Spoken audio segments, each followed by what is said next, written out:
Hello，各位朋友们，大家好，我是 CJ。我知道很多朋友是看了 GoPro Hero 8还有 GoPro Mark 模组才订阅我的频道的。那最近啊，应该有很多朋友也收到消息，就是说 GoPro Hero 9第9代已经准备，就是有一些消息释出来了。那我今天呢，就我在网络上面搜的一些消息跟一些传闻，那我今天帮大家做一个影片。结束之前，我也会稍微讲解一下，最近就是前3天。GoPro 发出了 V2.0 的版本，那这个版本呢，对 GoPro Hero 8它有什么样的更新，我也会在后面稍微做说明。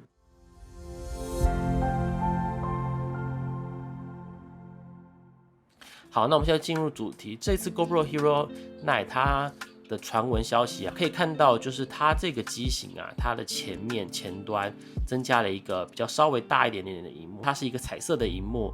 那主要就是方便在于喜欢用 GoPro 拍 Vlog 或者是拍一些个人旅游频道等等的一些影像组来说，可以方便的面对自己这样子。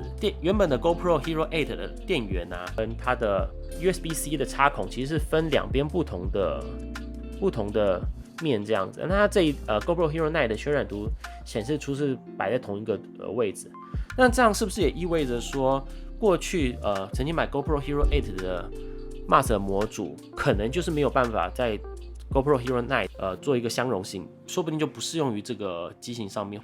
然后它的这次 GoPro Hero 9目前流出来的规格，它除了 4K 我们在 GoPro Hero 8上面可以拍到60帧以外，它现在能拍到 5K 30或者是60 FPS 的一个等级。它的 CMOS 就是它的感光元件增大了。大家知道 Insta360它有一个 R 的大师版本，你可以选择到1英寸的 CMOS。当然 CMOS 越大的话，它能进光量还有它成像品质当然会越好。那各位众所周知，就是我之前有讲过的 GoPro 从 Hero 6到 Hero 8目前都是用同一块的 CMOS， 都是小小的这样子，所以它的成像品质一直以来都是为人诟病的一点。那更不用说它的夜晚的夜拍功能，就是杂讯一堆，这些都是关于 CMOS 的影响这样子。目前消息流出，就是有出2个新的壳，各位可以看到就是它保护壳。关于售价的部分，可以从这张图看到 ，Bundle 合卖是349.99，那有可能是450元，单一 GoPro Hero 9的一个价格。好，那接下来最后我们就说说我的个人看法。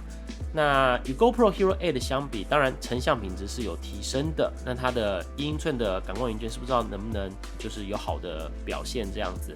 各位也知道，今年就是因为疫情的影响嘛，像是去年原本是说去年2019年大概9月10月的时候出一个 Mark 的一个 Display Mode 的模组。那不过这边有一个好消息，就是它这次前3天更新的版本是2.0的版本，它的更新项目之中有一项是 Display Mode 的一个相容性的问题，不知道这是不是意味着就是它的 Mark 是不是真的要在今年秋天之后会要推出？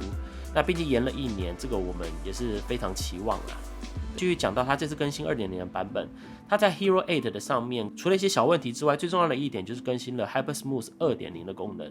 那这个2.0的功能呢，经过实测与前一版本的比较之后啊，目前是看到它在 1080p 还有 2.7K 下面的30帧，它可以在鱼眼效果下，你可以开到 HyperSmooth 2.0的功能。那前一代的版本它是没有办法开启的。以上就是我目前为止在不管是在 Twitter 或者在一些国外的媒体平台上面看到的一些关于 GoPro Hero 9的一些相关消息。那之后如果说有更深入一层的报道，我会再帮大家注意。如果说喜欢这支影片的话，请帮我点个喜欢。那就下一支影片见喽，拜拜。